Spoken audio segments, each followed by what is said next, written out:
अभी तक आपने सुना वो लाश किसी और की नहीं, यश की थी। यश को इस तरह देखकर उसके पैरों की ज़मीन खिसक गई। उसके आंखों के सामने यश के साथ बिताए हुए एक एक पल हट रहे थे। जहाँ पर अभी थोड़ी देर पहले गीत और शहनाई बज रही थी, वहाँ पर मातम छा गया था। शिखा को अपने आंखों देखे पर यकीन नहीं हो रहा था। उसकी आंखों के सामने अंधेरा छाने लगा, पर वो धीरे धीरे आगे बढ़ी, लेकिन उसका शरीर उसके काबू में नहीं था। वो वहीं पर घुटनों के बल बैठ गई। अब आगे सुलोचना जी भागते हुए आईं। सामने पड़ी यश की लाश देखकर उनका कलेजा फटा जा रहा था। इतने सालों से जिस बेटे का इंतजार कर रही थी, उसी बेटे को भगवान ने वापस देकर उनसे छीन लिया। उन्होंने यश के हाथों को पकड़ा और माथे से लगाकर फूट फूट कर रोने लगी। आज फिर उनकी गोद सूनी हो गई थी। जिस बेटे को उन्होंने 6 साल पहले खोया था, आज फिर वो उनसे दूर हो गया। पहले ये उम्मीद थी कि वो वापस आएगा, पर इस बार ऐसी कोई उम्मीद नहीं बची थी कि अब उनका बेटा उनके पास दोबारा आएगा। नीतू अपने पापा के गले लगकर सुबक सुबक कर रो रही थी। घर के सभी लोगों की आंखें भर आई थी। किसी को ये उम्मीद नहीं थी कि ऐसा कुछ हो जाएगा। शिखा की आंखें अभी भी यश को ही देख रही थी। उसकी आंखों से आंसू नहीं निकल पा रहे थे। दिल में एक उम्मीद थी कि ये सच ना हो, सिर्फ एक झूठ हो। यश अभी उठकर बैठ जाएगा और उसे गले लगा लेगा, पर अब ये नहीं हो सकता था। जिसे उसने खुद से भी ज़्यादा चाहा था, उसकी लाश उसके सामने खून से लथपथ पड़ी हुई थी। एम्बुलेंस के साथ आए पुलिस इंस्पेक्टर ने दिलावर सिंह के पास गए। इंस्पेक्टर, ठाकुर साहब, ये हमें डेड बॉडी के पास से ये चिट्ठी और ये कार्ड मिला है। दिलावर सिंह ने चिट्ठी और कार्ड हाथ में लिया। वो कार्ड यश का था, जो उसे सीबीआई द्वारा दिया गया था। दिलावर सिंह ने चिट्ठी खोली। चिट्ठी शिखा के लिए थी। शिखा, तुम्हें क्या लगा तुम हम लोगों का सब कुछ तबाह करके खुशी खुशी अपनी ज़िंदगी जी लोगी और हम शांत बैठे रहेंगे? अब तुम हमेशा अपने पति की याद में मरोगी, हर पल हर वक्त। अगर ये जानना चाहती हो कि हम लोग कौन हैं, तो थोड़ा अपने अतीत में चली जाना, सब कुछ पता चल जाएगा। दिलावर सिंह ने चिट्ठी नीचे फेंक दी। सबकी नज़रें शिखा पर थी और सब शिखा की ऐसी नज़रों से देख रहे थे जैसे उसी ने यश की हत्या की है। पत्नी की गलतियों की वजह से मारा गया, ना ही इससे शादी करता और ना ही मरता। पास खड़े एक आदमी बोला, ये तो होना ही था। जब जिसके चर्चे जितने होते हैं, उसके उतने ही दुश्मन होते हैं। उन्हीं में से किसी ने मार दिया होगा। भीड़ में से एक और आवाज़ आई, शादी को 1 साल भी नहीं हुए और अपने पति को खा गई। ये कैसी अभागी है ये? दिलावर सिंह चिल्लाते हुए, आप सभी चुप रहिए और हमें हमारे दुख के साथ अकेला छोड़ दीजिए। बोलते बोलते उनके आंखों से आंसू निकलने लगे और वो वहीं बैठ गए। महावीर सिंह ने उनके कंधों पर हाथ रखा। दिलावर सिंह उनके गले लग गए। सभी लोग शांत हो गए, पर सुलोचना जी के ख्याल में सिर्फ चिट्ठी में कही हुई बातें रह गईं। वो शिखा को देख रही थी, जो एकटक बिना पलके झपकाए यश को देख रही थी। उसकी आंखों से नाम मात्र भी आंसू नहीं निकल रहे थे। सभी यूं ही पूरी रात बैठे रहे। सुबह होने तक पूरी हवेली में लोगों की भीड़ जमा हो चुकी थी। यश के ऑफिस के स्टाफ और कंपनी के सभी लेबर हवेली के बाहर आ गए थे। 10 बजे के करीब यश को लेकर चले गए। शिखा ने उसका बिल्कुल भी विरोध नहीं किया। वो बस बुत बने देखे जा रही थी। घर की सभी औरतें शिखा को देखकर तरह तरह की बातें कर रही थी। ये सारी बातें सुलोचना जी के दिल में शिखा के लिए नफरत का बीज होने का काम कर रही थी। नीतू शिखा को पकड़कर अंदर ले गई और उसे उसके रूम में छोड़ आई। दोपहर तक सभी शमशान घाट से वापस आ गए थे। पूरी हवेली में एक अजीब सी खामोशी छाई हुई थी। शाम को घर में चूल्हा नहीं जला। सबके व्रत थे, इसलिए महावीर सिंह के कहने पर सबने फलाहार किया और नीतू शिखा के लिए ले गई, पर शिखा ने खाने से इनकार कर दिया। शिखा यूं ही पूरी रात बैठी रही। उसके आंखों से नींद गायब हो गई थी। पलक झपकते ही उसकी दुनिया बदल चुकी थी। वो बार बार अपना सुहाग का जोड़ा देख रही थी, जो अब उसे ताने दे रहा था कि तूने ये क्या पहन रखा है, तू अब इसे पहनने के लायक नहीं है। शिखा उठी और उसने अलमारी से काले रंग का सूट सलवार निकाला और उसे पहन लिया। उसने अपने हाथों की चूड़ी कंगन निकालकर नीचे फेंक दिए। माथे के सिंदूर को हाथों से साफ कर दिया। कमरे की लाइट भी उसे आज एक सूरज की तेज रोशनी की तरह लग रहा था। उसने लाइट बंद की और अंधेरे में बैठ गई। अगली सुबह तो हो चुकी थी, पर उसकी ज़िंदगी में अंधेरा हो चुका था। किचन में सोनिया और सीमा खाना बना रही थी। सीमा, तुम्हें क्या लगता है यश के साथ जो कुछ भी हुआ है उसकी जिम्मेदार शिखा है? सोनिया, और नहीं तो क्या, ये सब उसकी वजह से ही तो हुआ है। अगर वो इतनी जगह दुश्मनी ना की होती तो यश आज हम सबके बीच में होता। सीमा, वो तो है, इतने सालों बाद तो चाची को बेटा मिला था, लेकिन किस्मत। सोनिया, हाँ वो तो है, भगवान के आगे किसका चला है आखिर। सीमा, तुमने शिखा को देखा? उसकी आंखों से तो एक बूंद भी आंसू नहीं गिरे। सोनिया, और कहती है हद से ज़्यादा प्यार करती हूँ। दोनों अपना अपना काम करने लगी, पर उनकी बातें दरवाजे के पास खड़ी सुलोचना जी भी सुन रही थी, जो किचन में किसी काम से आई थी। सुलोचना जी वापस लौट गईं और अपने रूम में जाकर बिस्तर पर लेट गईं। नीतू शिखा के लिए ब्रेकफास्ट लेकर गई तो देखा रूम में पूरा अंधेरा छाया हुआ था। नीतू ने बल्ब जलाया तो देखा शिखा ने कपड़े बदल लिए हैं और बेड पर बैठी हुई है। नीतू हैरानी से, भाभी आपकी आंखें इतनी लाल कैसे? आप सोई नहीं क्या पूरी रात? शिखा कुछ नहीं बोली। नीतू, कुछ बोलिए भाभी, और आपने ये कैसे कपड़े पहन लिए हैं भाभी? शिखा खामोशी से बैठी हुई थी। ऐसा लग रहा था कि किसी के बोलने का उसे कोई फ़र्क नहीं पड़ रहा है। नीतू, ब्रेकफास्ट कर लीजिए आप। शिखा फिर भी कुछ नहीं बोली। नीतू, खा लीजिए, नहीं तो मैं मम्मी को बुला लाऊंगी। जब शिखा काफ़ी देर तक कुछ नहीं बोली तो नीतू नीचे चली गई। नीचे सुलोचना जी के कमरे में गई तो देखा वो सोई हुई है। उसने उन्हें जगाना ठीक नहीं समझा और अपने रूम में जाकर रोने लगी। दोपहर में सुलोचना जी की भाभी और भैया आए हुए थे। उनके भाई रणबीर का ट्रांसपोर्ट का बिजनेस था और उनकी पत्नी ज्योति घर और बच्चों को संभालती थी। आते ही दोनों ने सुलोचना जी के कान भरने शुरू कर दिए। रणबीर ने अपने दोस्त की बेटी से यश की शादी की बात की थी, पर यश ने मना कर दिया था, तो इस वजह से वो दोनों शादी में भी नहीं आए थे। ज्योति, बुरा हुआ दीदी, बहुत ही बुरा हुआ। रणबीर, मैंने जब पहली बार सुना कि लड़की पुलिस में है तो मैं पहले ही समझ गया था कि उसकी दुश्मनी कहीं आप लोगों को पर भारी ना पड़ जाए। ज्योति, और हुआ भी तो यही, हमारा पृथ्वी अब इस दुनिया में नहीं है उस लड़की की वजह से। वो कहते हैं ना, पुलिस वालों की ना तो दुश्मनी अच्छी है और ना ही दोस्ती। रणबीर, अब होने को कौन टाल सकता है, जो हो गया सो हो गया। ज्योति, हमने जो रिश्ता बताया था वो भी बहुत बढ़िया था, काफ़ी ऊंचे खानदान से थी लड़की। वो दोनों अपनी बातें किए जा रहे थे और सुलोचना जी उनकी बातें सुने जा रही थी। नीतू भी बाहर ही खड़ी थी। जब उससे बर्दाश्त नहीं हुआ तो वो अंदर आ गई। नीतू, मामा जी, आप दोनों यहाँ भैया के जाने का दुख जताने आए हैं या अपनी पुरानी कहानी बताने आए हैं? रणबीर, नहीं बेटा, हम तो बस ऐसे ही बता रहे थे। नीतू, बताने की ज़रूरत नहीं है। नीतू की बात सुनकर दोनों पूरी तरह से मन ही मन जल फूंक के राख हो गए, पर कुछ कह नहीं पाए और उठकर चल दिए। रात हो चुकी थी, सब अपने अपने रूम में खाना खा रहे थे। नीतू को शिखा का ख्याल आ रहा था। उसने 2 दिन से कुछ नहीं खाया था। वो एक बार फिर शिखा के लिए खाना लेकर उसके रूम में गई, पर इस बार भी शिखा ने कुछ न बोली और ना ही उससे कुछ खाया। नीतू सुलोचना जी के कमरे में गई। नीतू, मम्मा भाभी खाना नहीं खा रही हैं, उनसे कहो ना कि खाना खा लें। अगर खाना नहीं खाएंगी तो उनकी तबीयत खराब हो जाएगी। सुलोचना जी, ना खाए ना ही सही, मेरे बेटे को तो खा ही गई है। अब ये खाना ना खाकर किसे दिखाना चाहती है? उसकी वजह से ही मेरा पृथ्वी मरा है। उसके खाना ना खाने से वो वापस नहीं आने वाला। अब मुझे इस लड़की से कैसी भी उम्मीद नहीं है। खाए या मर जाए, मुझे उससे फ़र्क नहीं पड़ता है बिल्कुल भी। मेरी आंखें अब उसे नहीं देखना चाहती है। वही है असली फसाद की जड़, जब कुछ उसने ही किया है। सुलोचना जी ने चिल्लाते हुए कहा। उनकी आवाज़ पूरी हवेली में गूंज गई। सुलोचना जी के दिल में शिखा के लिए जो प्यार था अब वो नफरत में बदल चुका था। उनकी तेज और गुस्से से भरी आवाज़ इस बात की गवाही दे रहे थे कि शिखा के लिए जगह उनके दिल में अब रत्ती भर भी नहीं है। अपनी माँ को इतना गुस्से में देखकर नीतू डर गई और उनके रूम से बाहर आ गई। नीतू रोते हुए अपने रूम में चली गई।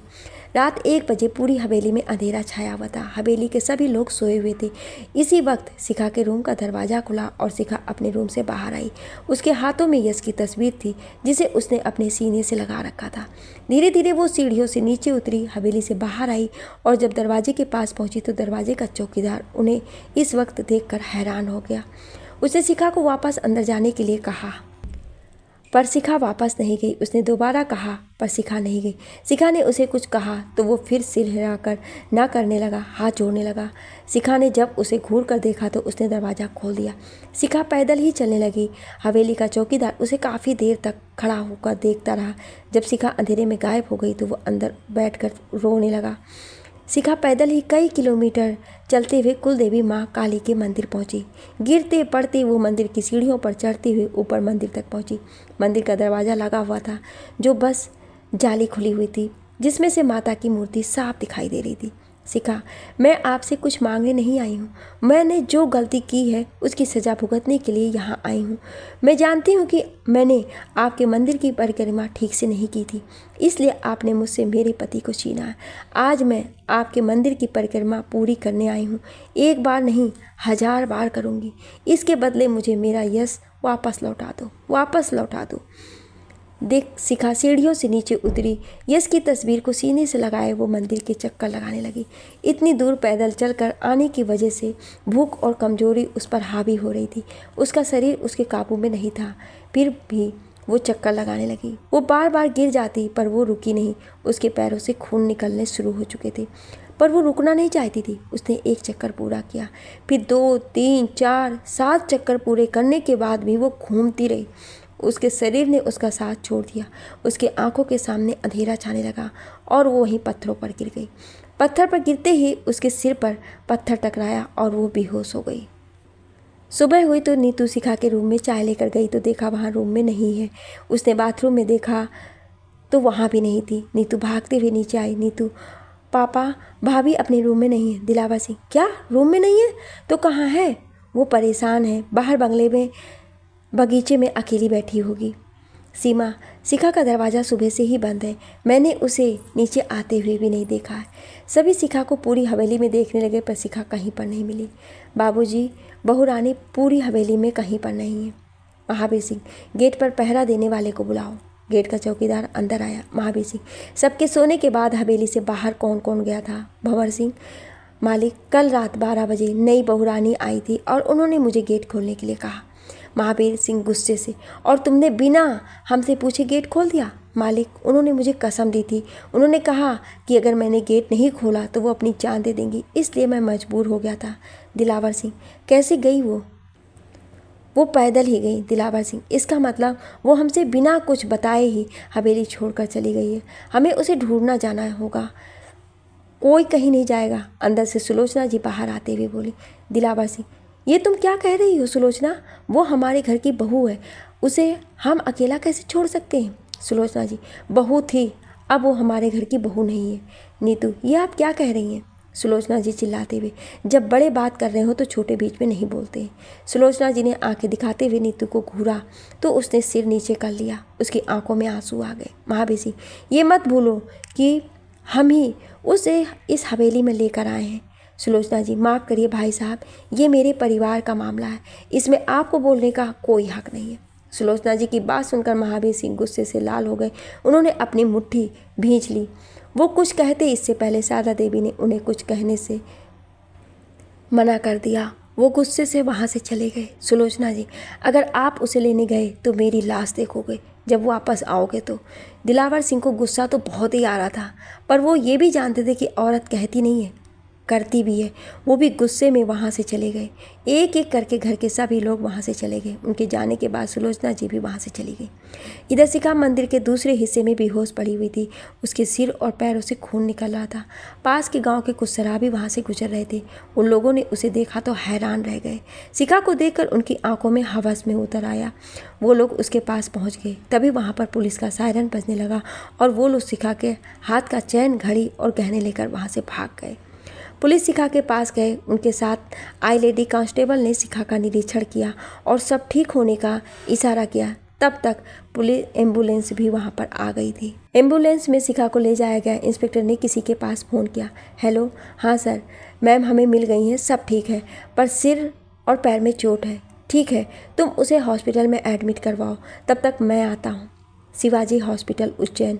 शिखा को हॉस्पिटल में एडमिट करवा दिया गया है और पुलिस वहीं पर खड़ी होकर किसी का इंतजार कर रही थी। तभी हॉस्पिटल के बाहर लगातार कितनी ही कारें आकर रुकी। उनमें से बीच की कार में से सीबीआई चीफ बलराज ठाकुर और उनकी पत्नी सुधा देवी बाहर आईं। उन्हें नीतू ने फ़ोन करके सब कुछ बता दिया था, इसलिए उन्होंने तत्काल एक्शन लिया और उज्जैन की पुलिस को शिखा को ढूंढने का ऑर्डर दिया। बलराज ठाकुर डॉक्टर के पास गए। बलराज ठाकुर, अब कैसी है तबीयत उसकी? डॉक्टर, तबीयत काफ़ी सीरियस है, कुछ कह नहीं सकते। हमने टेस्ट किए हैं, पेशेंट के टेस्ट से पता चल रहा है कि उसने पिछले 72 घंटों में ना पानी पिया है ना खाना खाया है, और तो और वो सोई भी नहीं है। इस कंडीशन में हम किसी को नहीं बचा सकते हैं, ना उसे और ना ही उसके बच्चों को। सुधा देवी, बच्चों को? डॉक्टर, वो प्रेग्नेंट है 2 महीने की और उसके गर्भ में जुड़वा बच्चे हैं। अगर कुछ घंटों में उन्हें डाइट नहीं मिला तो वो अपने बच्चों को खो देगी। सुधा देवी, ऐसा मत कहिए डॉक्टर, कुछ तो कीजिए। डॉक्टर, इनकी कंडीशन बहुत ही ज़्यादा ख़राब हो गई है, शरीर बिल्कुल बेजान हो गया है, चेहरा पीला पड़ चुका है, हम इस मामले में रिस्क नहीं ले सकते हैं सर। तभी नर्स भागती हुई वहाँ पर आई। नर्स, डॉक्टर, वो पेशेंट की सांसें ऊपर नीचे हो रही हैं। डॉक्टर भागते हुए शिखा के रूम में गया तो देखा शिखा लंबी लंबी सांसें ले रही थी, शायद उसे सांस लेने में तकलीफ हो रही थी। डॉक्टर, ऑक्सीजन लगाओ। नर्स ने जल्दी से शिखा को ऑक्सीजन लगाया और शिखा के हाथ की उंगलियों में मशीन के तार लगाए और जब सबने मशीन की तरफ देखा तो होश उड़ गए। शिखा की हार्ट बीट बहुत ही धीरे चल रही थी। डॉक्टर ने बलराज ठाकुर को बाहर आने का इशारा किया। बलराज ठाकुर सुधा जी को शिखा के पास छोड़कर बाहर आ गए। डॉक्टर, देखिए सर, मरीज की हालत बहुत ही ज़्यादा ख़राब हो गई है, आप इसे कहीं बड़े हॉस्पिटल में ले जाइए। अगर ये यहाँ पर रही तो हम इन्हें नहीं बचा पाएंगे, आप इन्हें जहाँ ले जाना चाहते हैं ले जाइए। बलराज ठाकुर, आप पेशेंट को डिस्चार्ज करने की तैयारी करिए, मैं तब तक एयर एम्बुलेंस को बुलाता हूँ। डॉक्टर जाते हुए वापस मुड़ा। मैं पूछ सकता हूँ कि पेशेंट आपकी क्या लगती हैं? बलराज, मेरे बेटे की पत्नी है जो अब इस दुनिया में नहीं है, उसके जाने का उसे बहुत ही सदमा लगा है। हॉस्पिटल से थोड़ी दूर पर हेलीकॉप्टर शिखा को ले जाने के लिए तैयार हो गया था। शिखा को एम्बुलेंस के जरिए हेलीकॉप्टर से दिल्ली लेकर जाने वाले थे। एम्बुलेंस के आते ही शिखा को दिल्ली ले जाने के लिए हेलीकॉप्टर ने उड़ान भरी, जिससे बलराज ठाकुर, सुधा जी और 2 डॉक्टर के साथ एक नर्स भी थी। 2 घंटे के अंतराल में ही हेलीकॉप्टर दिल्ली पहुंच गया। शिखा को एम्बुलेंस के जरिए एम्स हॉस्पिटल ले जाया गया, जहां पर डॉक्टर की एक टीम पहले से ही बाहर इंतजार में खड़ी थी।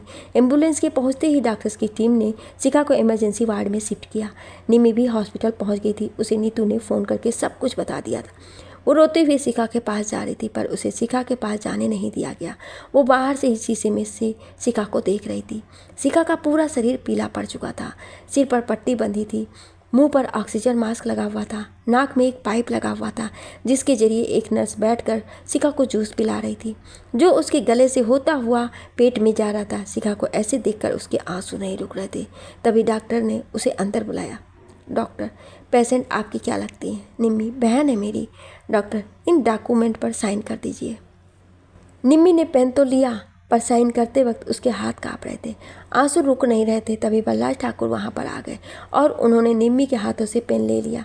बलराज ठाकुर ने साइन किया और निम्मी को सुधा जी के पास बाहर भेज दिया। बलराज ठाकुर फिर अंदर डॉक्टर के केबिन में गए। बलराज ठाकुर, शिखा ठीक तो हो जाएगी ना? डॉक्टर, सर, पेशेंट की हालत बहुत ही नाजुक है। खाना ना खाने की वजह से शरीर के कई अंगों ने काम करना बंद कर दिया। हार्ट बीट बहुत ही धीरे धीरे चल रही है। शरीर में खून की कमी आ गई है, जिस वजह से पूरा शरीर पीला पड़ गया है। उसकी आंखें देखकर ऐसा लग रहा है कि उसे किसी चीज़ की गहरा सदमा पहुँचा है, जिस वजह से उन्होंने जीने की उम्मीद ही छोड़ दी है। बिल्कुल।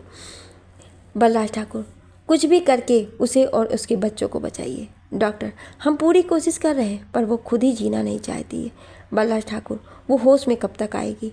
डॉक्टर, कम से कम 24 घंटे। बलराज ठाकुर, इतना वक्त? डॉक्टर, बात अगर शिखा की होती तो इतनी प्रॉब्लम नहीं होती। बात है उसके बच्चों की, उन्हें भी डाइट चाहिए, इसलिए हमने एक नली उसके नाक के जरिए उसके पेट तक पहुंचाया है, जिससे उसके बच्चों को भी डाइट मिलती रहे और वो सेफ रह सके। बलराज ठाकुर, उम्मीद बस अब आपसे ही है हमें, अब आप ही शिखा और उसके बच्चों को बचा सकते हैं। बलराज ठाकुर बाहर आ गए और सुधा जी को अपने पास बुलाया। उसके बाद उन्होंने नीतू से फ़ोन करके सब कुछ पूछा। बलराज ठाकुर, क्या तुम्हारे घर में सबको पता है कि शिखा प्रेग्नेंट है? नीतू, नहीं। बलराज ठाकुर, ये बात तुम किसी को नहीं बताओगी, सब कुछ ठीक हो जाएगा तब मैं खुद ही तुम्हारे परिवार से मिलने आऊँगा। नीतू, आप कैसी हैं भाभी? बलराज ठाकुर, वो ठीक है, तुम चिंता मत करो, तुमने बहुत ही बढ़िया किया जो मुझे फ़ोन कर दिया। चलो अब रखो, मुझे काम है। बलराज ठाकुर ने फिर सुधा जी की तरफ देखा। बलराज ठाकुर, जब तक सब कुछ ठीक नहीं हो जाता तुम किसी को नहीं बताओगी कि शिखा प्रेग्नेंट है। सुधा जी, पर हाँ, हमें आलोक जी और अंजना जी को भी तो यहाँ बुला लेना चाहिए। बलराज ठाकुर, मैंने ओमवीर सिंह के बेटे से बात की है, वो थोड़ी देर में पहुँचने वाला होगा यहाँ पर। सुधा जी, आलोक जी को तो बता देते आप। बलराज ठाकुर, अभी वो यात्रा पर है, उन्हें ये सब बताना ठीक नहीं है, अभय को आ जाने दो, उसके बाद उन्हें बता देंगे सब कुछ। निम्मी वहाँ पर आ गई। निम्मी, अंकल, क्या बताया डॉक्टर ने? बलराज ठाकुर, घबराने की बात नहीं है, शिखा जल्दी ही ठीक हो जाएगी। निम्मी ने हाँ में सिर हिला दिया और वापस जाकर कॉरिडोर में अकेले बैठ गई। बलराज ठाकुर वहाँ से चले गए। वहाँ पर सुधा जी और निम्मी बैठी हुई थी। थोड़ी देर बाद वहाँ पर रश्मि और अभय आए। रश्मि को देखकर निम्मी रोते हुए जाकर उसके गले लग गई। रश्मि, क्या हुआ निम्मी, तू ऐसे क्यों रो रही है? निम्मी ना रोते हुए शीशे की तरफ इशारा किया तो रश्मि ने उधर देखा तो उसके होश उड़ गए। शिखा को इस हालत में देखकर उसके हाथ कांपने लगे। अभय के भी रोंगटे खड़े हो गए। दोनों के मन में एक ही सवाल आया कि शिखा उज्जैन से इतनी दूर इस हालत में यहाँ क्या कर रही है और यश कहाँ है? रश्मि, क्या हुआ निम्मी, शिखा की यह हालत कैसे और यश कहाँ है? निम्मी रोई जा रही थी और वो बोलना चाह रही थी कि पर बोल नहीं पा रही थी। सुधा जी ने निम्मी को पकड़ा और कुर्सी पर बिठाया। सुधा जी ने रश्मि और अभय को सब कुछ बताया तो दोनों के होश उड़ गए। रश्मि रोते हुए अभय के गले लग गई। उसे विश्वास नहीं हो रहा था कि सुलोचना जी ने शिखा के साथ ऐसा किया है। अभय भी हैरान परेशान शीशे में से शिखा को देख रहा था। रश्मि, हमें मामा जी और मामी जी को सब कुछ बता देना चाहिए। अभय, हाँ पर अभी नहीं, उन्हें यहाँ आ जाने दो। निम्मी ने अपना फ़ोन निकाला और आलोक जी को फ़ोन मिलाया। फ़ोन जाते ही आलोक जी ने उठाया। आलोक जी, हेलो, हाँ बेटा। निम्मी, पापा वो निम्मी से बोला ही नहीं जा रहा था तो उसके हाथ से फ़ोन अभय ने ले लिया। अभय, हेलो मामा जी, मैं अभय बोल रहा हूँ। आप जितना जल्दी हो सके उतना जल्दी वापस आ जाइए, बहुत ही जल्द। आलोक जी, क्या हुआ बेटा? अभय, अभी मैं आपको नहीं बता सकता हूँ, सिर्फ आप जल्दी से जल्दी आ जाइए। आलोक जी, ठीक है। अभय ने फ़ोन रख दिया। रश्मि, मैंने मम्मी पापा को भी सब बता दिया है, वो लोग भी घर से निकल गए हैं। सभी वहीं पर बैठ गए और शिखा के होश में आने का इंतजार करने लगे। इंतजार करते करते दोपहर से रात हो गई। बलराज ठाकुर के आने पर सभी ने होटल के कैंटीन में खाना खाया। रात को अभय और बलराज ठाकुर हॉस्पिटल में रुक गए। निम्मी, रश्मि और सुधा जी तीनों बलराज ठाकुर के घर चली गईं। रात भर शिखा को होश नहीं आया। नर्स उसे नली के जरिए लिक्विड फूड खिला रही थी। सुबह होते ही रश्मि, निम्मी और सुधा जी भी आ गईं। सुधा जी घर से ही ब्रेकफास्ट बनाकर लाई थी तो अभय और बलराज ठाकुर ने हॉस्पिटल की कैंटीन में साथ मिलकर ब्रेकफास्ट किया। 10 बजे तक रश्मि के घर के लोग भी हॉस्पिटल पहुंच गए। विराज जी, अब कैसी है शिखा की तबीयत? रश्मि, अभी तक होश में नहीं आई है वो। सुषमा जी और काजल ने शीशे में से देखा तो उन दोनों की भी आंखें भर आई। काजल, इन सब के जिम्मेदार सिर्फ ठाकुर फैमिली है, भगवान उन लोगों को कभी माफ़ नहीं करेगा इसके लिए।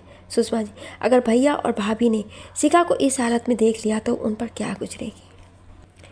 विराज जी, सब ठीक हो जाएगा, भगवान पर भरोसा रखो। ऋतिक, अभय से तुमने उज्जैन में दिलावर सिंह से इस बारे में बताया नहीं कुछ?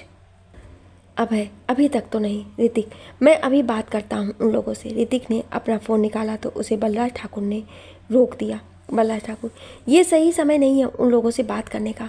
अभी उनसे बात करके कुछ फ़ायदा नहीं होगा। एक समय ऐसे आएगा कि वो लोग खुद ही आएंगे, उस समय उन लोगों की करतूत उन्हें याद दिलानी है हमें। ऋतिक, पर सर। विराज जी, बलराज सर ठीक कह रहे हैं, अभी जल्दबाजी में कदम उठाना ठीक नहीं है। काजल, क्या हम शिखा से मिल नहीं सकते? बलराज ठाकुर, जब तक होश नहीं आ जाता है तब तक नहीं। काजल उदास मन से जाकर कुर्सी पर बैठ गई। सभी बैठकर शिखा के होश में आने का इंतजार करने लगे। सुबह से इंतजार करते करते दोपहर हो गई। तभी निम्मी का फ़ोन बजा तो सबकी नज़रें उस तरफ थीं। कॉल आलोक जी की थी। निम्मी ने विराज जी की तरफ बढ़ा दिया। विराज जी उनसे बात किए और फिर अभय और ऋतिक दोनों ही उन्हें रेलवे स्टेशन लेने चले गए। आधे घंटे बाद आलोक जी और अंजना जी हॉस्पिटल पहुंचे। हॉस्पिटल में सबको एक साथ इकट्ठा देखकर उन लोगों का दिल किसी अनहोनी की शंका पहले ही करने लगी थी। आलोक जी ने सबके उदास चेहरे देखे। उन लोगों में से कोई भी उनसे आंखें नहीं मिला पा रहा था। आलोक जी विराज जी के पास गए। आलोक जी, क्या बात है भाई साहब? विराज जी, भाई साहब, हमारी शिखा। अंजना जी हैरानी से, क्या हुआ शिखा को, बताइए भाई साहब, क्या हुआ शिखा को? विराज जी, शिखा की मांग का सिंदूर हमेशा के लिए मिट गया है। यस अब इस दुनिया में नहीं रहा। विराज जी की बात सुनकर अंजना जी और आलोक जी की पैरों तले जमीन खिसक गई। दोनों का कलेजा फट गया। अंजना जी, मेरी बेटी कहाँ है? अंजना जी ने रोते हुए विराज जी से पूछा। विराज जी, वो अभी आईसीयू में है। आलोक जी, क्या हुआ शिखा को? बलराज ठाकुर, यश की मौत का उसे गहरा सदमा लगा है।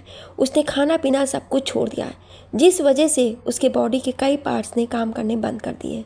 आलोक जी, क्या मैं अपनी बच्ची को देख सकता हूँ? बल्लाल ठाकुर ने शीशे की तरफ इशारा किया तो आलोक जी और अंजना जी उस तरफ गए। शिखा को इस तरह देखकर उन दोनों के आंखों से आंसू नहीं रुक रहे थे। आलोक जी रोते रोते वहीं फर्श पर बैठ गए। अंजना जी, आप ही इस तरह टूट जाएंगे तो मेरा क्या होगा? अंजना जी भी रोते हुए उनके गले लग गई। उन दोनों को रोता देख सबकी आंखें भर आई। आलोक जी, ये बहुत गलत किया है भगवान ने मेरी शिखा के साथ। उसका घर बसने से पहले ही उसने उजाड़ दिया। आलोक जी को कुछ याद आया और उठकर विराज जी के पास गए। आलोक जी, शिखा को तो उज्जैन में होना चाहिए था ना, वो यहाँ कैसे? विराज जी ने आलोक जी को सब कुछ बताया, जिसे सुनकर आलोक जी को दिलावर सिंह के फैमिली पर बहुत गुस्सा आया। वो भारी मन से बल्लाल ठाकुर के पास गए और हाथ जोड़ते हुए बोले, अगर आप ना होते तो आज मेरी बेटी यहाँ ना होती। मैं आपका शुक्रिया कैसे करूँ? बल्लाल ठाकुर आलोक जी का हाथ पकड़ते हुए, ये क्या कह रहे हैं आप? यस मेरा भी बेटा है और उसके नाते शिखा मेरी भी घर की बहू हुई। एक घर ने उसे ठुकरा दिया, लेकिन मेरे घर का दरवाज़ा हमेशा उसके लिए खुला रहेगा। बल्लाल ठाकुर ने आलोक जी को गले लगा लिया। नर्स के वहाँ आने पर सबकी नज़रें उस तरफ गई। नर्स, पेशेंट को होश आ गया है, आप लोग उससे मिल सकते हैं। सभी शिखा से मिलने के लिए अंदर गए। शिखा लेटी हुई छत को देख रही थी। उसके नाक में नली लगी हुई थी और मुंह पर ऑक्सीजन मास्क लगा हुआ था। एक हाथ की नसों से उसे खून चढ़ाया जा रहा था। आलोक जी ने जाकर उसके हाथ पर अपना हाथ रखा तो शिखा ने गर्दन घुमाकर देखा। आलोक जी को देखकर उसकी आंखों से आंसू निकल आए। आलोक जी, हम आ गए हैं बेटा, सब ठीक हो जाएगा। शिखा ने ना में सिर हिला दिया। अंजना जी, ऐसा क्यों कह रही है बेटा? अभी तेरे पास सारी ज़िंदगी है। शिखा बोलने की कोशिश कर रही थी पर मास्क होने की वजह से वो बोल नहीं पा रही थी। आलोक जी शिखा से कहते हैं कि क्या वो जानते थे शिखा बहुत ही जिद्दी है, वो इतने आसानी से किसी की बात नहीं सुनने वाली। बल्लाल ठाकुर, अभी उससे इस तरह की बातें करके परेशान न करें, उसे अभी आराम की ज़रूरत है। सभी बाहर आ गए। शिखा की हालत अभी भी ठीक नहीं थी। उसकी सूनी आंखें बहुत कुछ बयां कर रही थी। शिखा को होश आ गया था। सबके लिए इससे बड़ी खुशी की क्या बात थी, इसलिए सभी इस वक्त शांत थे। रात को आलोक जी और ऋतिक के साथ रश्मि हॉस्पिटल में रुक गई और बाकी सभी बल्लाल ठाकुर के घर चले गए। डॉक्टर ने शिखा को नींद का इंजेक्शन दे दिया जिससे वो गहरी नींद में सो सके। सुबह तक शिखा की तबीयत पहले से बहुत ठीक हो चुकी थी। अभी भी उसे लिक्विड फूड नली के जरिए ही दिया जा रहा था। काजल और रश्मि उसके पास बैठकर बातें कर रही थी और उसे हंसाने का पूरी कोशिश कर रही थी। उन दोनों की बातों का शिखा पर कोई असर नहीं पड़ रहा था। वो लेटी हुई लगातार छत को देखे जा रही थी। घर के सभी उससे बातें करने की कोशिश करते रहते पर वो किसी के बातों पर ध्यान ही नहीं देती, खुद में ही खोई रहती थी। इसी तरह शिखा को हॉस्पिटल में भर्ती हुए 4 दिन हो गए थे। उसके मुंह से ऑक्सीजन मास्क और नाक में लगी हुई नली निकल चुकी थी, लेकिन वो कुछ खाती पीती नहीं थी। यूं ही चुपचाप बेड पर लेटी रहेगी या बैठी रहेगी। शिखा को इस तरह देखकर सबका दिल दुखी था। अंजना जी उसके लिए कैंटीन से खाना लेकर आईं और उसे अपने हाथों से खिलाने लगीं, पर वो तो किसी और ख्यालों में खोई हुई थी। ऐसा लग रहा था कि आसपास उसका कोई नहीं है।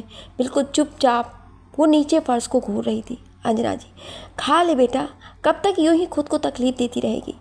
बल्लाल ठाकुर भी सुधा जी के साथ उस वक्त हॉस्पिटल में ही आए हुए थे शिखा को देखने के लिए। बल्लाल ठाकुर शिखा के पास गए और उसके पास कुर्सी लेकर बैठ गए। बल्लाल ठाकुर, देखो बेटा, यश अब इस दुनिया में नहीं है, ये हम सभी जानते हैं। मैं जानता हूँ तुम दोनों एक दूसरे को बहुत चाहते थे, सपने में भी एक दूसरे से अलग होने की नहीं सोच सकते थे, पर भगवान को कुछ और ही मंजूर था। पता है शिखा, जब हमारी शादी हुई थी, बलराज ठाकुर ने सुधा जी की तरफ इशारा किया, उसके 4 साल बाद हमारे घर में एक बेटे ने जन्म लिया था। हम उसे बहुत प्यार करते थे, इतना कि उसे एक खरोच भी आ जाती तो उसके लिए रात भर जाग जाते। जब वो 15 साल का हुआ तो कैंसर हो गया। हमने उसे बड़े से बड़े डॉक्टर को दिखाया, पर हम उसे बचा नहीं पाए। उसके जाने के बाद हमारी ज़िंदगी वीरान सी हो गई थी, हमारे जीने की वजह ही नहीं थी। फिर कुछ महीनों बाद मुझे यश मिला, सड़क किनारे जख्मी हालत में। मैं उसे अपने घर ले आया। जब उसे होश आया तो उसे कुछ याद ही नहीं था, वो अपनी याददाश्त को खो चुका था। उसका घर, माँ बाप, भाई बहन, वो सब कुछ भूल चुका था। उसके मासूम से चेहरे को देखकर मुझे उसमें अपना बेटा दिखाई देने लगा और फिर उसे अपने घर से ही कहीं जाने ही नहीं दिया। वो अपने यशवंत बेटे के नाम पर उसका नाम यश रख दिया। जिस तरह ऊपर वाले ने हमसे हमारा एक बेटा छीन लिया था, ठीक उसी जगह हमें एक दूसरा बेटा दे दिया। तुम्हारे पास भी जीने की दूसरी वजह है। तुम्हारे पेट में पल रहा यश का बेटा, जिसके बारे में तुम कुछ सोच ही नहीं रही हो। बलराज ठाकुर की बात सुनकर सभी हैरानी से उन्हें देखने लगे। बलराज ठाकुर, जिंदगी को और एक मौका दो, अपने बच्चों को लाओ इस दुनिया में। तुम खुद को अकेला मत समझो। ये देखो तुम्हारे माता पिता जो 4 दिनों से हॉस्पिटल में हैं। ठीक से इन्होंने भी एक वक्त का खाना नहीं खाया है। इसलिए नहीं खाया क्योंकि उनकी बेटी ज़िंदगी से हार गई है और ख़ुद को किसी कायर की तरह आत्मसमर्पण करके मौत के हवाले कर रही है। तुम्हारे भाई बहन बुआ फूफा कई दिनों से तुम्हारे ठीक होने के इंतज़ार में हैं, लेकिन तुम ठीक नहीं होना चाहती। तुम तो यूं ही बिना कुछ खाए पिए अपने बच्चे और परिवार के सभी लोगों को एक गहरा दुख देना चाहती हो। बलराज ठाकुर की बात सुनकर शिखा ने खाने की प्लेट उठाई और रोटी का टुकड़ा तोड़कर खाना शुरू किया। अंजना जी ने उसके हाथ से प्लेट ले लिया, खुद ही खिलाने लगी। बलराज ठाकुर ने शिखा के सिर पर हाथ रखा और बोले, तुम अकेली नहीं हो, हम सब हर मुश्किल में हर परिस्थिति में तुम्हारे साथ हैं। अगली सुबह शिखा को हॉस्पिटल से डिस्चार्ज कर दिया गया। शिखा कुछ दिनों के लिए बलराज ठाकुर के घर पर, कुछ दिनों के लिए विराज जी और आलोक जी का सारा परिवार रुका हुआ था। वीर और वंदना एक दिन शिखा से मिलने के लिए उनके घर आए। जब वो दोनों शिखा के पास गए तो वह सोफे पर आराम से बैठी हुई कुछ सोच रही थी। वीर, हेलो मैम, कैसी हैं आप? शिखा ने उनकी तरफ देखा और ठीक हूँ में सिर हिला दिया। दोनों शिखा का चेहरा देख रहे थे, जिस पर कभी गुस्सा हुआ करता था और कभी अपने साथियों के लिए प्यार। वो चेहरा एक सूखे हुए फूल की तरह मुरझाया हुआ था। वीर, मैम, हमने पता कर लिया है यश सर को किसने मारा है। उन्हें रोजी और गिरधारी ने मारने की सुपारी दी थी। वो दोनों कल एक एक्सीडेंट में मर गए हैं। पुलिस उनका पीछा कर रही थी, तब उनकी कार एक ट्रक की चपेट में आ गई और वो दोनों वहीं पर मरे गए।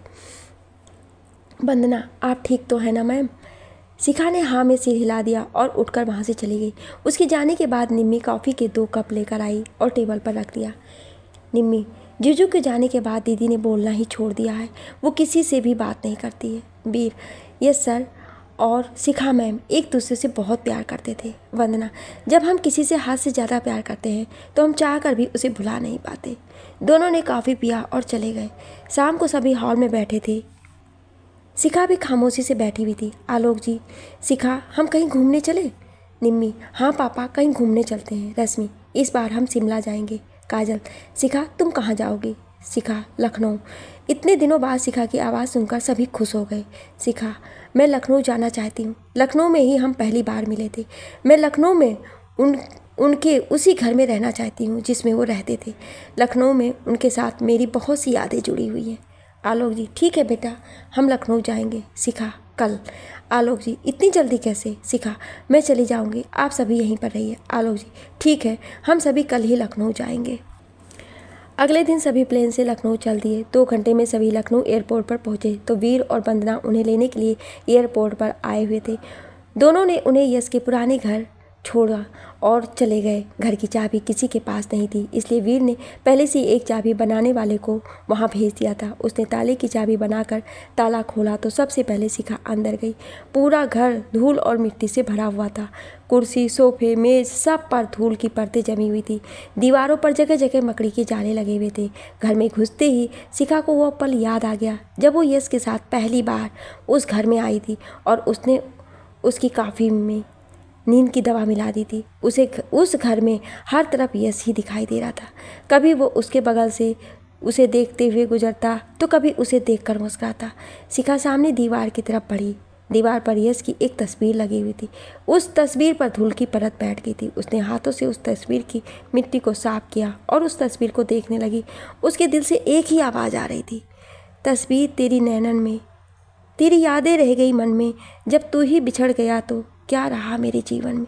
ये जीवन टूटा दर्पण, फिर भी ना टूटा प्यार। शिखा तस्वीर पर सिर रखकर फूट फूट कर रोने लगी। रोते रोते वो नीचे बैठ गई। काजल ने भागते हुए आकर उसे संभाला और बिठाकर बोतल का पानी पिलाने को दिया। शिखा उसके गले लगकर सुबकती रही और काजल उसका पीठ सहला रही थी। बाकी सभी लोग उस घर की साफ सफाई में लग गए। शाम तक सबने मिलकर उस घर को चमका दिया। अंजना जी ने शिखा के मनपसंद का खाना बनाया था। शिखा उदास बैठी हुई थी तो रश्मि ने अपने बेटे को शिखा की गोद में दे दिया था। शिखा बहुत ही प्यार से उस बच्चे को दुलार रही थी। जब सुषमा जी ने ये कहकर उससे बच्चा ले लिया कि तुम खाना खा लो, तब तक मैं इस शैतान को संभालती हूँ। उनके जाने के बाद शिखा ने अपने पेट पर हाथ रखा। एक हल्की सी मुस्कान उसके चेहरे पर आ गई। रात को सभी ने साथ खाना खाया और सभी सोने चले गए। रात के समय शिखा को नींद नहीं आती थी, इसलिए डॉक्टर ने उसे कुछ दिनों के लिए हल्की नींद की गोली दी थी, जिसे खाने में मिलाकर शिखा को दे देते थे, जिससे वो चैन से सो जाती थी।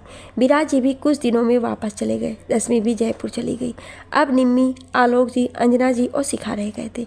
आलोक जी ने अपनी नौकरी से इस्तीफा देकर लखनऊ में ही अपना बिजनेस शुरू कर दिया था।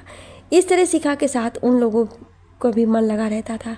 बीच बीच में बलराज ठाकुर और सुधा जी उनसे मिलने आते रहते थे। इसी तरह लखनऊ में 3 महीने बीत गए। शिखा भी अब घर का थोड़ा बहुत काम कर लेती थी। उसका पेट अब हल्का बाहर आ गया था। आलोक जी और निम्मी रोज़ उसे सुबह शाम घूमने के लिए ले जाया करते थे और लौटते निम्मी के जिद करने पर आलोक जी दोनों को आइसक्रीम खिला। एक दिन शिखा घर के हॉल में बैठी हुई थी। निम्मी और अंजना जी लंच बना रही थी। तब एक लड़का आया जिसकी उम्र 25 के आसपास होगी। लड़का, हेलो मैम, मेरा नाम रौनक है, मैं CID से हूँ। आप मुझे नहीं जानती, पर मैं आपको अच्छी तरह से जानता हूँ। शिखा सामने खड़े लड़के को ऊपर से नीचे तक देखा और सोचने लगी, CID ऑफिसर, ये यहाँ पर क्यों आया है? फिर बोली, बैठिए मिस्टर रौनक। रौनक, मैं आपसे आपके पति मिस्टर यश के बारे में कुछ इन्फॉर्मेशन देने आया हूँ। यश का नाम सुनकर शिखा का दिल एक बार और पसीज गया। दिल को मजबूत करके वो बोली, शिखा जी बताइए। रौनक, जिस रात उनका एक्सीडेंट हुआ था। शिखा, उनका एक्सीडेंट नहीं, उनका मर्डर हुआ था। रौनक, आपको गलतफहमी हो रही है, उनका एक्सीडेंट हुआ था, मेरे पास सबूत भी है।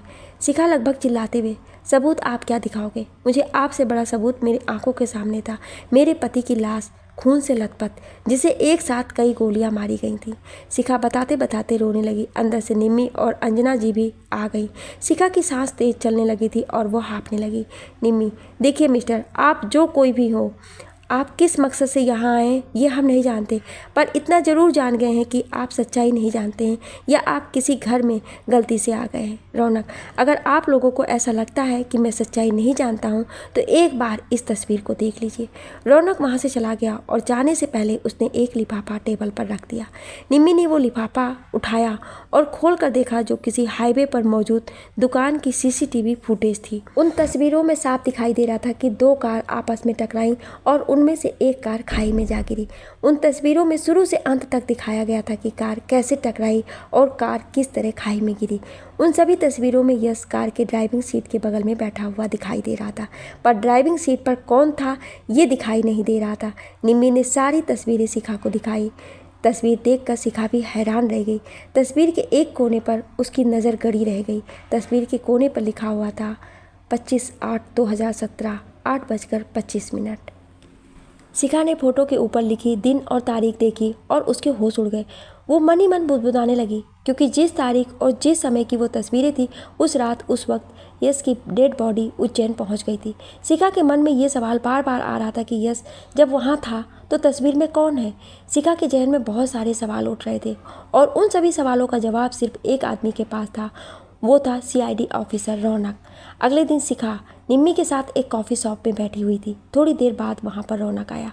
रौनक कुर्सी पर बैठते हुए, मुझे पता था आप मुझसे ज़रूर मिलने आएंगी। शिखा, तुमसे मिलना ज़रूरी था इसलिए आई हूँ, वरना मैं बेवजह किसी को अपना वक्त नहीं देती। रौनक, मैम, शायद आप भूल चुकी हैं कि अब आप पुलिस में नहीं हैं।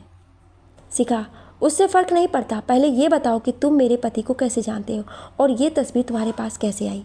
शिखा ने रौनक का दिया हुआ लिफाफा उसकी तरफ सरकाया। रौनक, आपके पति से मैं आज से 4 साल पहले मिला था, मुंबई में। शिखा, बोलते जाओ। रौनक, हमने मिलकर एक गिरोह को बुरी तरह से ख़त्म कर दिया था, जिसने उन दिनों पूरे मुंबई में अपना आतंक मचा रखा था। अभी कुछ महीने पहले एक आदमी साउथ अफ्रीका से इंडिया पानी के रास्ते मुंबई पहुंचा। वो आदमी कौन है ये मैं भी नहीं जानता, पर हमें ऑर्डर मिला था कि हम उस आदमी पर नज़र रखें और इंडिया में वो क्या क्या करता है, किस किस से मिलता है, ये पता करें। शिखा, आगे। रौनक, उस आदमी के पीछे आपके पति यश को लगाया गया। लगभग 2 दिन तक उस पर नज़र रखने के बाद हमने उसे गिरफ्तार कर लिया। उसके बाद यश चला गया। मिशन सक्सेस हो गया था। लेकिन कुछ दिनों पहले मुझे पता चला कि यश की मौत हो चुकी है और उसके मौत के पीछे इस आदमी का हाथ है। रौनक ने एक तस्वीर शिखा के सामने रखी। शिखा ने तस्वीर उठाकर देखा। तस्वीर में एक दाढ़ी वाला आदमी था। शिखा, यह आदमी कौन है? रौनक, इसका नाम तो नहीं पता किसी को अभी तक, पर यह राकेश नाम के पासपोर्ट से इंडिया आया है। शिखा तस्वीर को गौर से देखने लगी। शिखा, क्या तुम मेरी मदद कर सकते हो सच्चाई का पता लगाने में? रौनक, पर आप कैसे? आप तो। शिखा, मेरी प्रॉब्लम छोड़ो, मैं खुद को संभाल सकती हूँ। जितना पूछा उतना बताओ। रौनक, क्या करना है अब? शिखा, कल सुबह पता चल जाएगा सब कुछ। शिखा उठकर वहाँ से चल दी और अपनी कार में बैठ गई। निम्मी का कार स्टार्ट किया और दोनों वहाँ से चली गई। घर पहुँचकर शिखा अपने रूम में चली गई। रात को खाना खाने के बाद शिखा स्टडी रूम में चली गई और बोर्ड पर कुछ लिखती और मिटाती। रात भर वो स्टडी रूम में कुर्सी पर बैठे हुए कुछ ना कुछ सोचती रही। 4 बजे के करीब उसकी आंख लग गई। शिखा ने सपने में देखा कि वो बेड पर लेटी हुई है। उसके बगल में एक पालना है। पालने की दूसरी ओर यश खड़ा है और उसे कुछ दिखा रहा हो। धीरे धीरे वो उससे दूर होता चला गया और अंत में गायब हो गया। शिखा की झटके से आंख खुली और उसने घड़ी देखा तो 7 बज रहे थे। वो उठी और रूम से बाहर आई। स्टडी रूम से शिखा को बाहर आता देख आलोक जी बोले, बेटा इस वक्त तुम्हें आराम की ज़रूरत है और तुम हो कि सारी रात जाग रही थी? शिखा, नहीं पापा, वो मैं कुछ काम कर रही थी। आलोक जी, निम्मी ने मुझे सब कुछ बता दिया है, पर इन दिनों सफ़र करना तुम्हारे और तुम्हारे बच्चे के लिए ठीक नहीं होगा। शिखा, मैं अभी कहीं नहीं जा रही हूँ पापा, यहीं पर हूँ। आलोक जी, चल जल्दी तैयार होकर आओ, ब्रेकफास्ट करते हैं साथ में। शिखा, जी पापा। शिखा तैयार होकर आई और ब्रेकफास्ट करने के लिए बैठ गई। उसने सबके साथ ब्रेकफास्ट किया, फिर अपने रूम में चली गई। रूम में जाकर वो यश की तस्वीर के सामने खड़ी हो गई और गौर से देखने लगी। देखते देखते उसकी आंखों में आंसू आ गए। तभी निम्मी रूम में आई। निम्मी, दीदी, वंदना दीदी और वीर जी आए हुए हैं। शिखा ने आंखों को साफ किया और मुड़ी।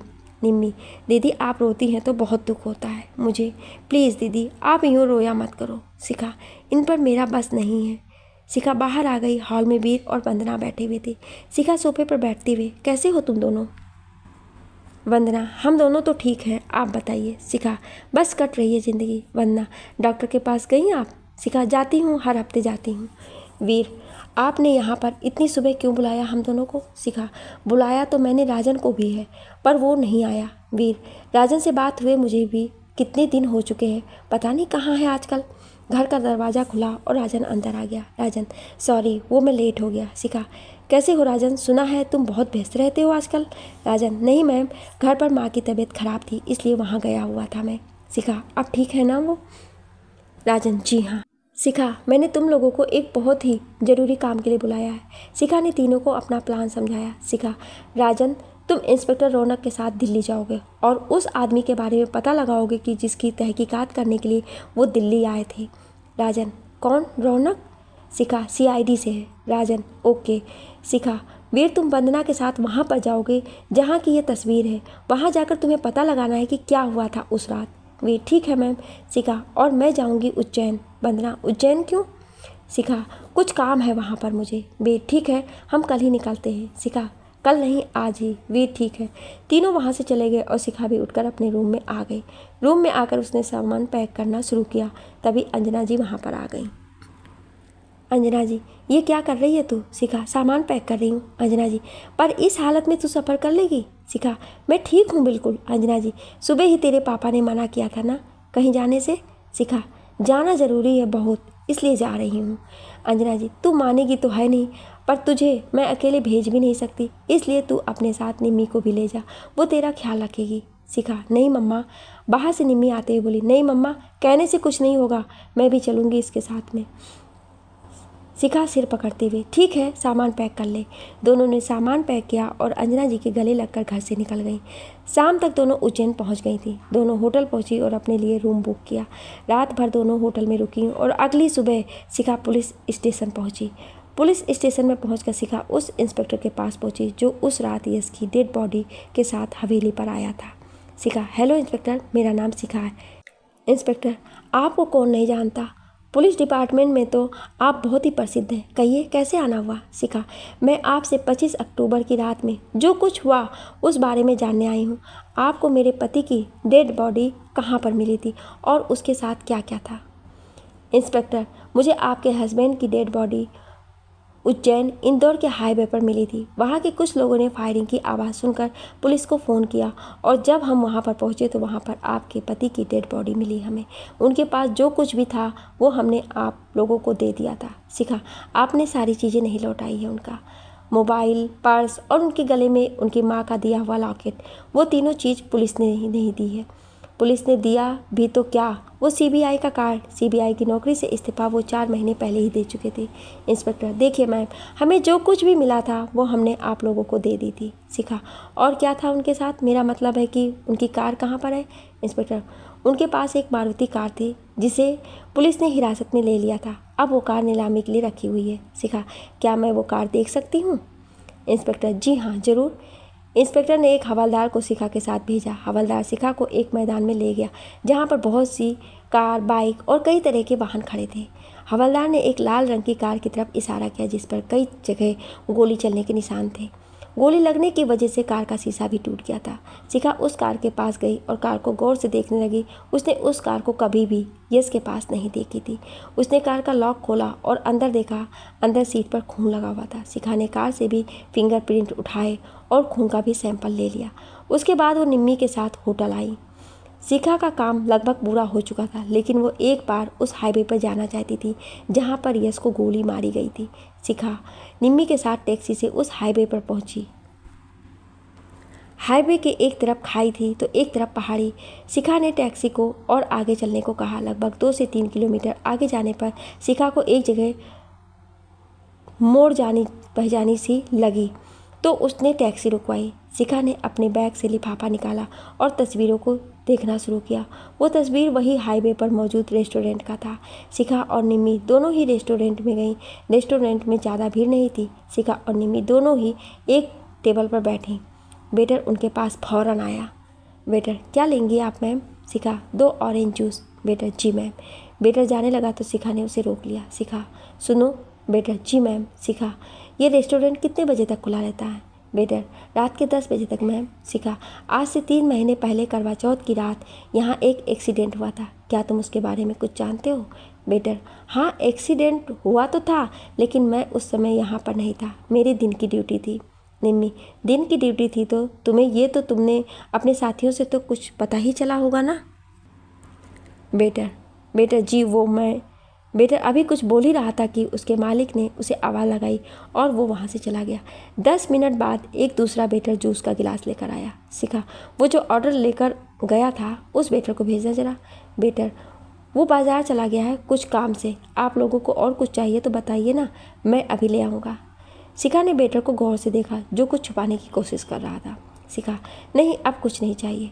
वेटर वहाँ से चला गया। उसके जाने के बाद शिखा और निम्मी दोनों खड़ी हुई और उसने जूस के पैसे दे दिए।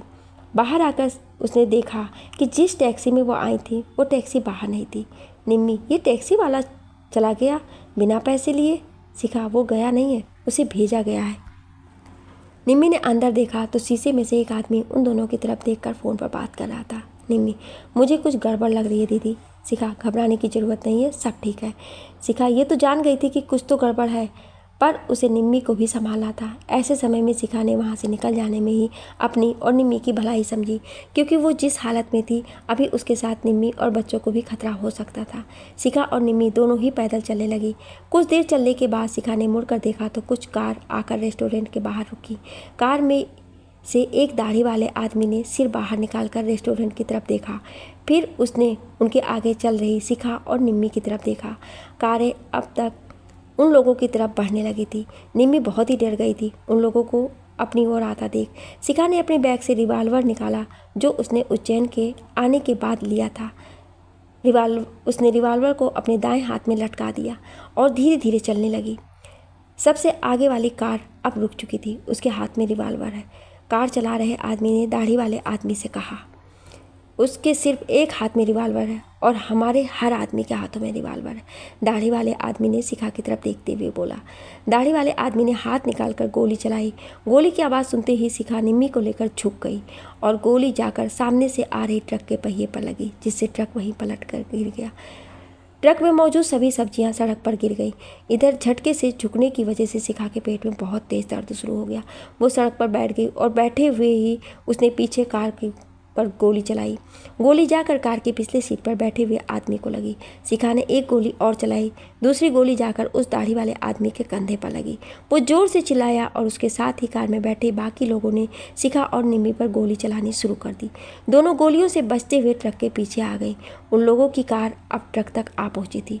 शिखा अचानक ट्रक के पीछे से बाहर आई। उसने एक एक करके कार के ड्राइवरों को शूट कर दिया, जिसमें से एक कार खाई की तरफ जाकर लटक गई, दूसरी पलट गई और तीसरी जाकर एक पेड़ में टकरा गई। कार में मौजूद सभी लोग घायल हो गए थे और बचे हुए ये देख रहे थे कि ये क्या हो रहा है। हाईवे जाम हो चुका था। हाईवे पर से गुजर रही कार में से लोग निकल निकल कर देख रहे थे कि ये क्या हुआ। शिखा और निम्मी भीड़ का फ़ायदा उठाकर जिस रास्ते से आई थी उसी रास्ते वापस चली गई। शिखा के पेट में बहुत तेज़ दर्द शुरू हो चुका था। उस पर से चला भी नहीं जा रहा था। वो नीचे बैठ गई। निम्मी, चलो दीदी, अभी हम ज़्यादा दूर नहीं हैं। शिखा, अब मुझसे नहीं चला जा रहा है। सामने से एक सफ़ेद कार आ रही थी तो निम्मी भागती हुई उस कार के पास गई। कार में एक बुजुर्ग पति पत्नी जा रहे थे। निम्मी, मेरी दीदी की तबीयत बहुत ख़राब हो गई है, वो प्रेग्नेंट है, उन्हें हॉस्पिटल जाना है। हमारी कार ख़राब हो गई है, जिस वजह से मैं उन्हें हॉस्पिटल नहीं ले जा सकती। निम्मी ने एक सांस में ही हकलाते हुए बोल दिया कि उसकी आंखों में आंसू थे, जिसे देखकर उन लोगों ने ना नहीं कही और कार से आकर दोनों ने शिखा को पीछे कार में लिटाया और हॉस्पिटल लेकर चल दिए। कार में बैठी औरत शिखा को देखकर निम्मी से बोली, तुम दोनों को ऐसी हालत में अकेले नहीं आना था। देखो अब बच्ची की तबीयत कितनी ख़राब हो गई है। निम्मी, सॉरी आंटी, हमें नहीं पता था कि ऐसा कुछ हो जाएगा। इसके हस्बैंड कहाँ हैं? निम्मी, वो अब नहीं है। निम्मी ने उदास मन से कहा, ओह सॉरी बेटा, हम अभी हॉस्पिटल पहुंच जाएंगे। थोड़ी ही देर में उन लोगों ने शिखा को हॉस्पिटल पहुंचा दिया। हॉस्पिटल में शिखा को एडमिट करके उसका चेकअप हुआ। सब कुछ ठीक था। हल्की प्रॉब्लम थी, उसके लिए डॉक्टर ने उसे दवाई दे दी और कुछ समय के लिए उसे आराम करने के लिए कहा। उस औरत ने शिखा के सिर पर हाथ रखा और बोली, सब ठीक हो जाएगा, विश्वास रखो उस पर जिसने हमें तुम्हारे पास भेजा है। शिखा की आंखों में आंसू आ गए तो उस औरत ने उसे साफ किया और दोनों वहां से चले गए। जाते वक्त उन लोगों ने हॉस्पिटल का बिल भी जमा कर दिया। डॉक्टर ने शिखा को नींद का इंजेक्शन लगाया था, जिस वजह से शिखा को नींद आ गई और निम्मी भी उसके पास बैठी हुई सोफे पर ही सो गई। शाम के समय शिखा को होश आया तो उसने देखा उसके पास नीतू बैठी हुई थी। उसकी आंखों में आंसू थे। शिखा, कैसी हो तुम? नीतू, मैं तो ठीक हूँ, आप बताइए आप कैसी हैं और यहाँ क्या कर रही हैं उज्जैन में? शिखा, लंबी कहानी है, तुम ये बताओ घर पर कैसे हैं सब? नीतू, घर पर कोई ठीक नहीं है। मम्मी पापा एक दूसरे से बहुत कम बात करते हैं। बड़ी मम्मी और बड़े पापा के साथ और लोग भी सिर्फ ज़रूरत पड़ने पर ही बोलते हैं। जब से आप आई हैं मुझे भी हवेली में रहने का मन नहीं करता है। पृथ्वी भैया और आपकी बहुत याद आती है। शिखा, मुझे भी सबकी बहुत याद आती है, पर अब मैं जीते जी वहाँ कभी नहीं जाऊँगी। नीतू, ऐसा मत कहिए आप भाभी। शिखा, मैं ठीक कह रही हूँ नीतू। नीतू, वो सब छोड़िए, ये बताइए आप राजकुमार ला रही हैं या राजकुमारी? शिखा, वो तो अभी नहीं पता मुझे, पर ऐसा लगता है कि जो भी आएगा वो बहुत ही बदमाश होगा, बिल्कुल तुम्हारे भैया की तरह। उनकी यही निशानी तो रह गई है मेरे पास अब। नीतू ने शिखा के पेट पर सिर रखकर आवाज़ सुनी और खुश होते हुए बोली, अंदर से आवाज़ आ रही है। शिखा, अच्छा? नीतू, हाँ सच्ची। शिखा, चलो अब तुम घर जाओ, रात हो चुकी है, घर पर सब तुमसे पूछेंगे कि कहाँ गई थी। नीतू, भाभी आप अपना नंबर मुझे दे दो। आपने तो अपना और अपने घर वाले सभी लोगों का नंबर ही बदलवा दिया है। शिखा, अब मैं अकेली रहना चाहती हूँ, रिश्तेदारों से दूर। नीतू, मुझसे भी। शिखा, तुम मेरी सबसे अच्छी फ्रेंड हो, तुमसे दूर कभी नहीं। अच्छा आप जाओ, मैं कॉल करूँगी तुम्हारे पास लखनऊ जाने के बाद। नीतू, प्रॉमिस? शिखा, हाँ प्रॉमिस। नीतू चली गई। उसके जाते ही सिविल वर्दी में कुछ लोग अंदर आए, जिनमें कुछ लेडीज़ भी थी। उन्हें देखते ही शिखा समझ चुकी थी कि ये जरूर CBI या किसी डिपार्टमेंट से हैं। निम्मी भी उन्हें हैरानी से देख रही थी। उनमें से एक जो उनका बॉस लग रहा था वो बोला, मिस शिखा ठाकुर, मैं अभिनय शुक्ला, CBI से, आपको हमारे साथ चलना होगा। शिखा, किस जुर्म में? आज सुबह उज्जैन इंदौर हाईवे पर जो हादसा हुआ है उसमें आपका हाथ बताया जा रहा है।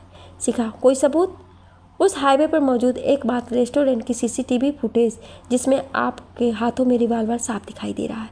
शिखा, रिवॉल्वर सिर्फ मेरे ही हाथों में आपको दिखाई दी, वहाँ पर मौजूद और लोगों के हाथों में नहीं?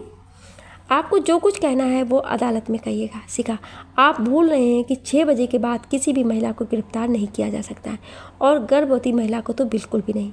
हम आपको गिरफ्तार नहीं कर रहे हैं, हम आपको अपने साथ पूछताछ के लिए ले जा रहे हैं। हमें ज़बरदस्ती करने पर मजबूर मत करिए। 2 लेडीज़ शिखा की तरफ बढ़ीं, तभी उनके बॉस का फ़ोन बजने लगा।